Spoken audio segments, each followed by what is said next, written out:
August 18th, 1891. The northeastern corner of the Arizona Territory. You are standing in a field that has forgotten the meaning of rain. The sun is not a life-giver here. It is a hammer, a relentless weight of white-hot iron that beats the color from the sky and powders the earth to a fine, choking silt.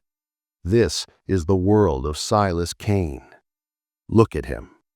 He stands 53 years old, but the land has aged him a decade beyond that. His face is a roadmap of failed seasons, carved deep by sun and worry. His shirt, once a sturdy blue cotton, is now bleached to the color of bone and sweat-stained into a stiff second skin.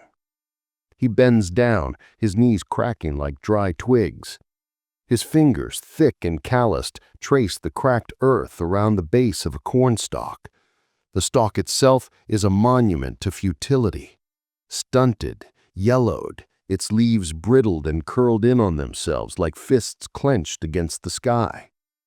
He isn't looking for signs of life. He's performing an autopsy. His thumb presses into the soil. It's not soil, it's dust. Fine, gray, and so devoid of moisture it feels almost greasy. He brings a pinch to his nose. It smells of heat, of baked stone, and of a deep, ancient thirst. This was supposed to be his promised land. 160 acres granted by the Homestead Act, a place to put down roots tougher than the mesquite that clung stubbornly to the edges of his property. He'd brought his wife's memory here, a faded daguerreotype in his coat pocket, and the fierce Protestant work ethic that had carried his family across the continent. He had his science, crop rotation learned from the farmer's almanac, the deep plowing techniques that were supposed to draw moisture from some mythical reservoir below. He had his faith in sweat and steel, and it was all failing. It wasn't just the drought. The drought was an act of God, a trial to be endured. This was something else, a conspiracy. He moves along the row, his shadow a long skeletal finger pointing the way.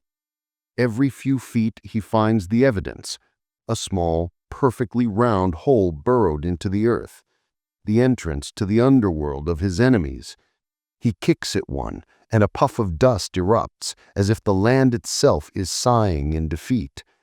Gophers, kangaroo rats, a legion of tiny, sharp-toothed saboteurs that worked while he slept, gnawing the roots from below, pulling the life right out from under his feet. He'd spent a small fortune on traps, on poison sent by rail from back east. For every one he killed, it seems 10 more appeared at the funeral, hungry and unafraid. You can feel his frustration. It's a physical thing, a knot of heat in his chest that rivals the sun above. He straightens up, wiping a forearm across his brow, smearing a mixture of sweat and grime. He looks west, towards the horizon.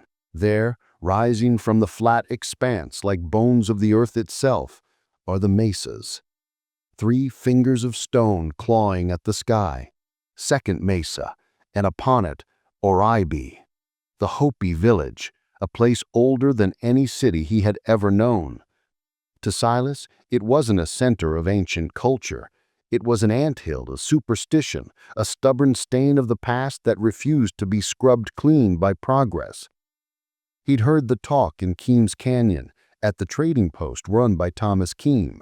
Whispers among the other settlers, the government agents, the occasional missionary passing through. They talked about the Hopi and their strange ceremonies. They laughed about them. This time of year, the talk was always of one thing, the snake dance. A grotesque ritual, they called it, devil worship, heathen pageantry. Men dancing with live rattlesnakes in their mouths. Silas had scoffed along with them. Superstitious nonsense designed to scare spirits or beg for rain from a pagan god. He believed in one God, a carpenter from Nazareth, not a pantheon of sky fathers and spider grandmothers. And he believed rain came from meteorological phenomena, not from chanting and stomping. Yet the whispers persisted. The old-timers, Men who had been in the territory for decades spoke with a different tone. Less mockery, more a kind of grudging, fearful respect. They said that after the dance, things changed. They said rain often followed, not always a deluge, but a softening, a quenching of the dust. And they spoke of the snakes. Silas had seen the Hopi men moving across the desert in the preceding weeks. Small groups of them, lean and silent, carrying long forked sticks and buckskin bags. They moved with a purpose that unnerved him, their eyes scanning the ground, reading a language in the dust and rock that he couldn't even begin to decipher. He'd watched them from his porch, a rifle resting on his lap, his suspicion a cold weight in his gut. Snake hunters, gathering props for their savage theater. He walks the perimeter of his field now, the boundary between his world and theirs. On his side, the neat, failing rows of corn, an emblem of order imposed upon the chaos of the desert. On their side, the desert itself, sparse, tough, but alive in a way his field was not. He sees a flicker of movement near a rock outcropping, a diamondback rattlesnake, thick as his forearm, coiled in the sliver of shade cast by a juniper bush.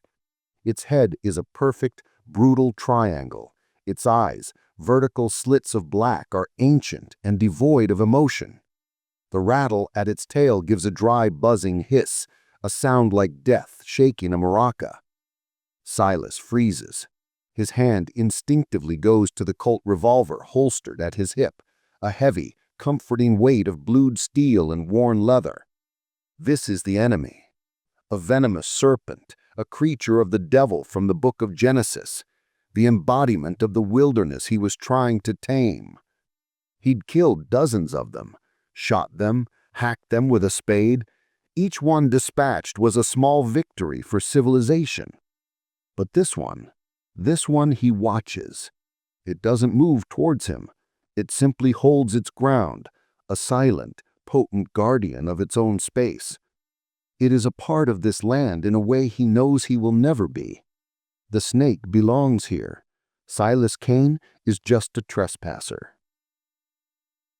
He eventually backs away, his heart thumping a slow, heavy rhythm against his ribs.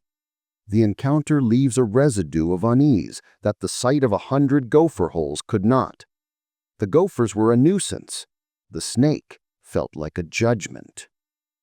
Later that evening, as the sun bleeds out across the horizon, painting the mesas in hues of blood and fire, Silas sits on his porch, cleaning his rifle.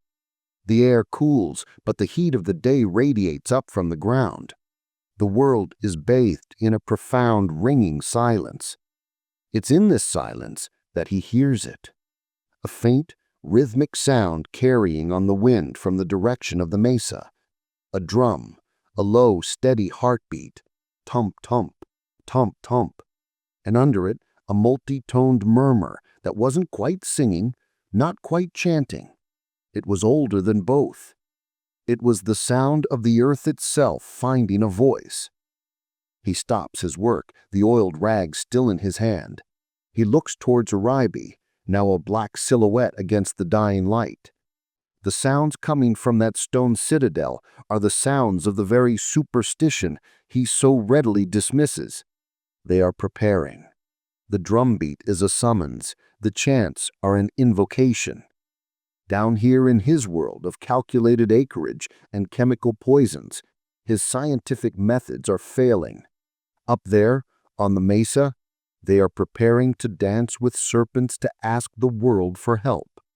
And for the first time, a sliver of doubt, sharp and cold as a shard of glass, works its way into the heart of Silas Kane.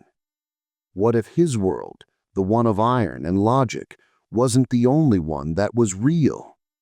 What if the heartbeat he was hearing wasn't just a drum, but the pulse of the land itself, a pulse he had never learned to feel? He shakes his head, trying to dislodge the thought. It's the heat, he tells himself, the isolation. He goes back to cleaning his rifle, the methodical, mechanical movements, a comfort against the ancient, unsettling sounds drifting from the mesa. But the doubt remains, coiled in the quiet corners of his mind, patient and watchful as the snake by the juniper bush. The drumbeat from the mesa continues, not as a constant presence, but as a recurring whisper on the wind, a reminder of the other world that coexisted with Silas's own.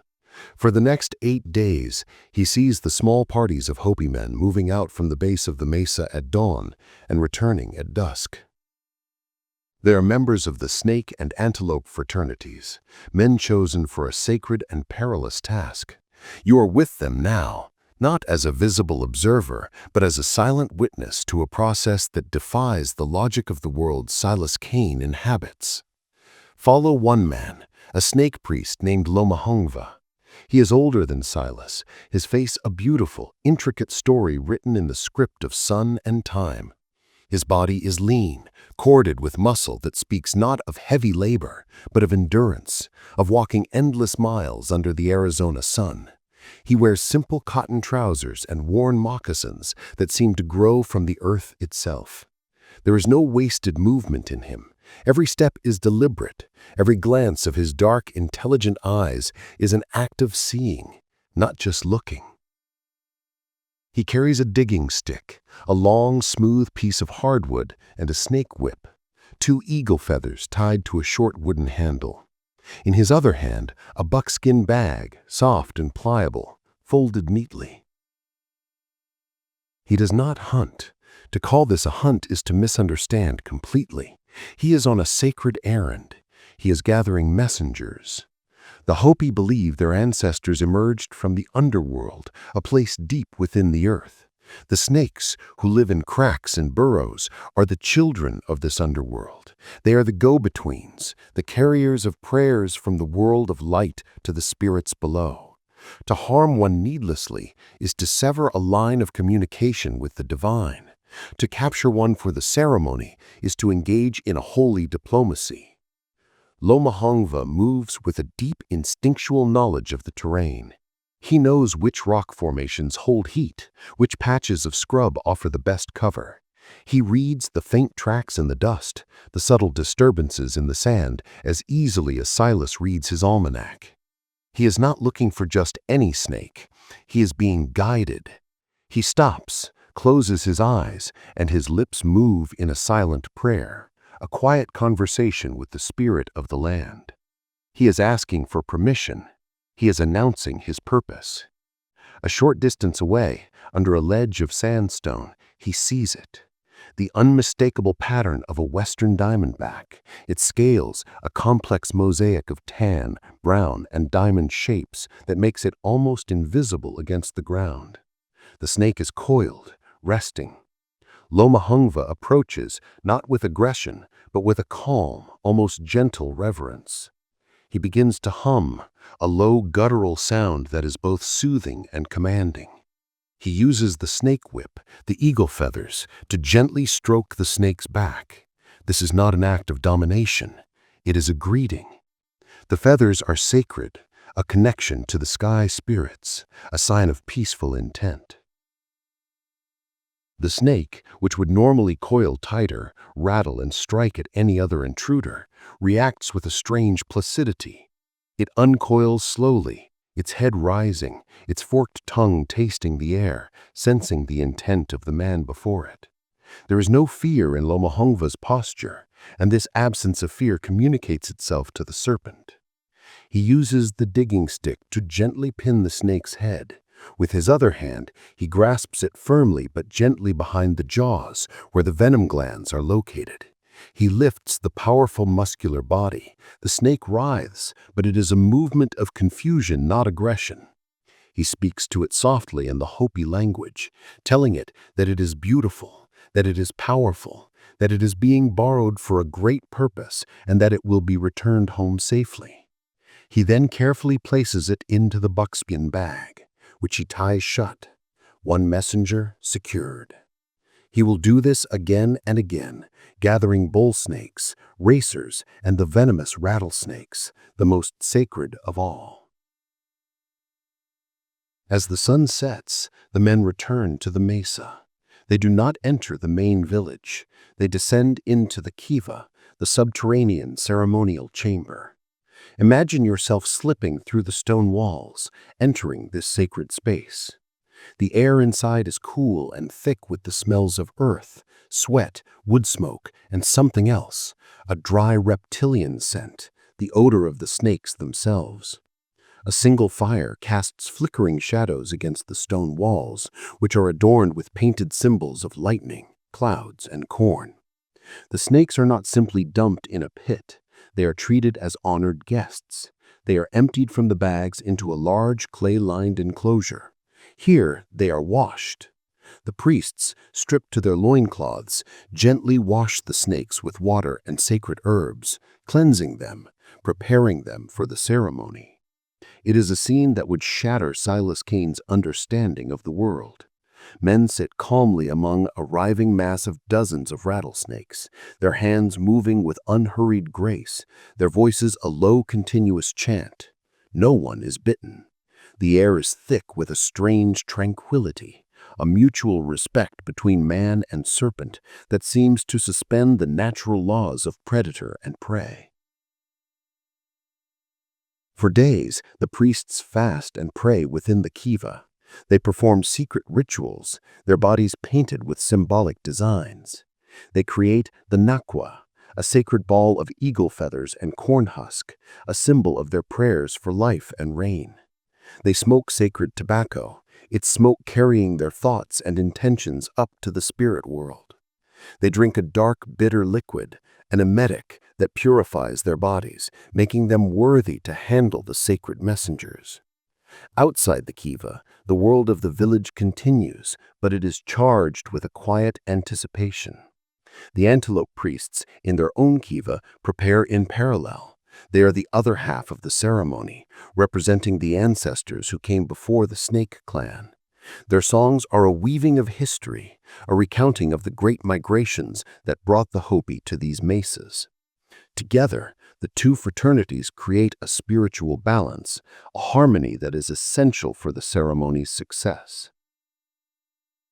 Silas, from his distant farm, sees none of this. He sees only the flickering firelight from the kiva entrance at night. He hears the muffled chants, which his mind twists into something sinister. He sees the comings and goings and interprets them through his own lens of suspicion.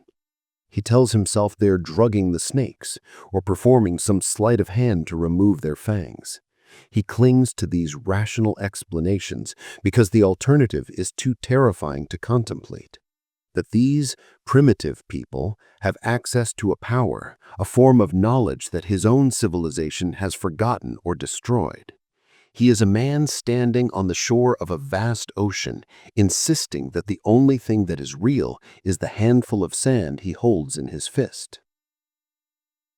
One afternoon, driven by a gnawing curiosity he can no longer suppress, he rides his horse closer to the mesa than he ever has before. He dismounts and approaches on foot, using the landscape for cover. He finds a vantage point where he can see the village plaza. It is being prepared. Women are sweeping the packed earth. A small conical structure of cottonwood branches and vines is being erected on one side. This is the kisi, the temporary shelter where the snakes will be held during the public dance. He sees children playing, their laughter echoing in the clear air. He sees the quiet dignity of the people as they go about their daily lives. It is not the den of savagery he had imagined. It is a community, ancient and deeply rooted in this harsh landscape. As he watches, Lomahongva emerges from the kiva, blinking in the bright sunlight. He looks tired, his body gaunt from fasting, but his eyes burn with an intense inner light. He looks out over the vast expanse of the desert, his gaze sweeping over the parched fields, the distant shimmering heat haze. His eyes seem to pass right over Silas's hiding spot. But for a moment, Silas feels as if he has been seen, not just with eyes, but with a deeper sense of perception. He feels a flush of shame, the feeling of a voyeur spying on a private holy moment. He retreats, mounting his horse and riding back to his own silent, empty homestead. The image of Lomahongva's face, serene and powerful, is burned into his mind. It is not the face of a charlatan or a savage. It is the face of a man who is in profound conversation with his world, a man who is preparing to hold lightning in his hands and speak with the voice of the thunder. The drumming from the mesa seems louder that night, more insistent. It is no longer just a sound. It is a countdown. August 26th, the day of the dance. The sun is a merciless eye in a bleached white sky. A crowd is gathered around the main plaza of Aribe. You are in that crowd now, shoulder to shoulder with Hopi families in their finest attire, Navajo visitors from the surrounding lands, and a handful of white spectators, traders, government men, and formers like Silas Kane, drawn by a potent cocktail of curiosity and morbid fascination. Silas stands at the edge, his arms crossed tightly over his chest, his face a mask of determined skepticism. He's positioned himself near Thomas Keem, the trader, a man who has seen this ceremony a dozen times and whose face shows not derision, but a deep, unreadable gravity. The air is thick with the smell of dust, sweat, and the faint sweet scent of burning juniper. The silence is a held breath, a collective anticipation that makes the heat feel even more oppressive. Children who were laughing moments before are now quiet, clinging to their mother's skirts. Then it begins. From one of the kivas, the antelope priests emerge. Their bodies are painted in stark patterns of white and black. They wear kilts of embroidered cotton, and their necks are heavy with turquoise and shell necklaces. They move with a slow, shuffling gait, their moccasins whispering against the packed earth. They circle the plaza 4 times, their voices rising in a low, haunting chant that sounds like the wind moving through a canyon. They're shaking gourd rattles that mimic the sound of falling rain. They're laying the spiritual foundation. They are calling the ancestors. They are preparing the way. Silas watches, unimpressed. This part is just singing and marching, pageantry. He shifts his weight, impatient. He came to see the snakes. After the antelope priests have taken their positions, forming a line in front of the kisi, the brush shelter, a new sound cuts through the air. A low, menacing, whirring sound. It's the sound of the bull roarer, a piece of wood spun on a cord, meant to imitate the sound of thunder. It's a signal. And then they appear, the snake priests. The crowd gasps. Silas feels a jolt, a primal shock that bypasses his intellect and strikes him deep in his lizard brain. The snake priests are terrifying. Their bodies are painted a reddish brown, the color of dried blood, with black and white symbols of lightning streaked across their chests and backs. Their faces are smeared with black pigment, making their eyes seem to burn from within dark sockets. Their kilts are the color of desert earth. They move with a feral energy, a controlled violence that is the opposite pole of the antelope priest's solemnity. They too circle the plaza 4 times, their steps heavy, aggressive, shaking the very ground. Silas finds Loma Hongva among them. The old priest looks transformed. He is no longer just a man. He is an elemental force, a conduit for some ancient, untamable power. The 2 groups of priests now face each other. The antelope priests begin a low, swaying chant, their rattles providing a constant, shimmering rhythm. The snake priests stomp their feet, each stomp punctuated by a sacred turtle shell rattle tied to their right leg. The plaza has become a space outside of time, a living altar where the fate of the land for the next year will be decided. Then the moment arrives. The first snake priest approaches the kisi. An elder, the keeper of the snakes, kneels by the opening and reaches inside. He brings out a writhing, muscular form, a rattlesnake, at least 4 feet long. The priest who will dance with it, a younger man, takes a pinch of sacred cornmeal and touches it to its head, a blessing, an offering.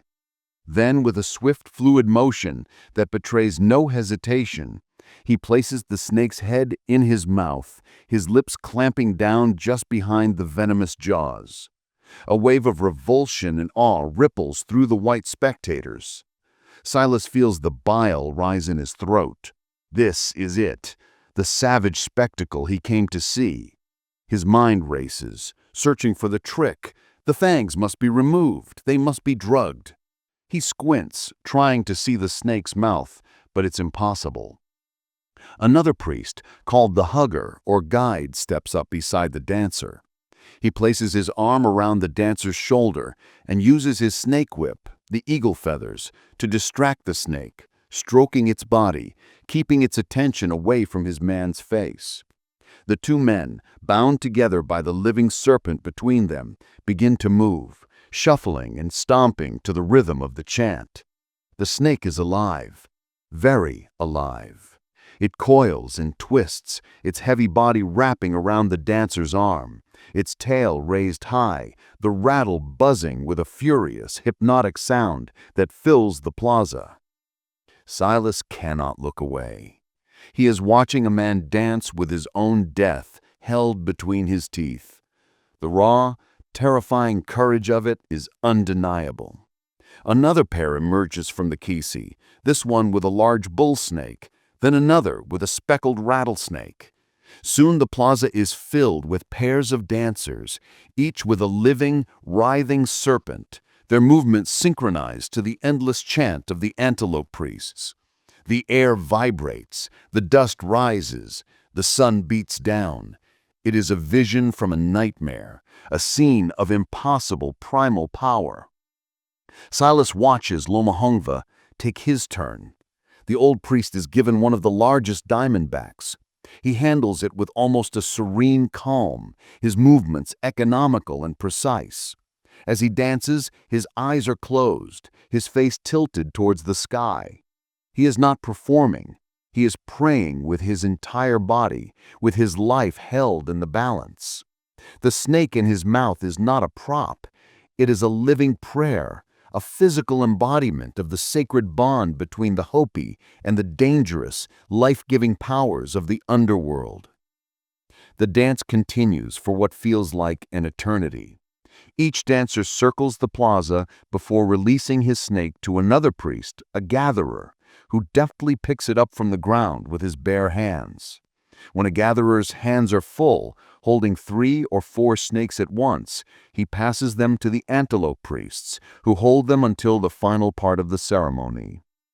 Silas's skepticism is eroding with every stomp of the dancer's feet, with every buzz of a rattle. He can find no evidence of trickery. The snakes are vibrant, powerful, and clearly venomous. He sees one strike, its fangs flashing in the sun, hitting the leather kilt of a dancer. The man doesn't even flinch. The sheer mental and spiritual discipline required is staggering. He had come to expect to see a cheap magic show, a fraud perpetrated by savages. He is instead witnessing something so far beyond his comprehension that it frightens him. This is not superstition. This is a covenant, a dangerous, terrifying, and utterly real negotiation with the raw powers of the universe. As the sun begins to dip towards the horizon, the dance reaches its crescendo. All the snakes have been danced with. The priests draw a large circle of sacred cornmeal on the ground. The snakes, dozens of them, are placed inside this circle, a writhing, seething mass of reptilian life. The women of the village come forward, throwing cornmeal onto the serpents, blessing them, thanking them. Then, with a final explosive shout, the snake priests leap into the circle. They grab handfuls of snakes, their arms filled with twisting, rattling bodies. They pay no mind to what is venomous and what is not. They are beyond fear. And then they run. They run from the plaza, taking the snakes to the 4 cardinal directions to release them back into the desert, to carry the prayers of the Hopi for rain and life down into the earth. Silas stands frozen, watching them go, his mind reeling, the line between the possible and impossible irrevocably blurred. The hammer of the sun has been replaced by the hammer of awe. His world of predictable order has just been shattered.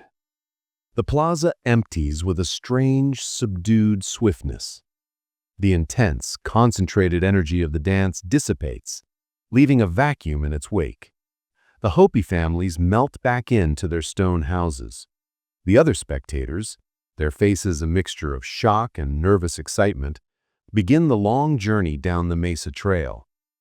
Silas Kane remains, rooted to his spot, the thunder of the ceremony still echoing in his bones. He feels like a man who has just witnessed a lightning strike from a few feet away, deafened,